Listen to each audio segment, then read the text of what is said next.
اے اللہ محتاجی سے بچانا، اے اللہ محتاجی سے بچانا، اے اللہ کئیوں کے گھروں میں بیمار ہیں، ہمارے کئی جاننے والے ہاسپٹلوں میں پڑے ہیں، کئیوں کو تو ڈاکٹر نے لا علاج قرار دے دیا ہے، کئی بیمار ایسے مولا جو دوائی لینے کے لیے پیسے بھی نہیں ہیں ان کے پاس، اے شفا دینے والے، اے کرم کرنے والے، اے کریم، آج تیرے دربار میں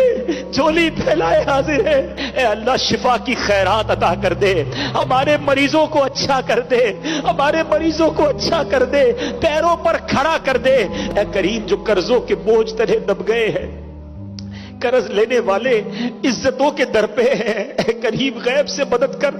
قرضوں کا بوجھ اتار دے، اے اللہ جو بے اولاد ہیں اب آپ کا ہاتھ پکڑ کے جنت میں لے جانے والی اولاد عطا کر دے، جو بیٹے کے تمنائی ہیں انہیں نیک صالح بیٹا عطا کر دے، اے اللہ جن کو بچے دے دیے ہیں ان کے بچوں کو ماں باپ کی آنکھوں کا نور بنا دے۔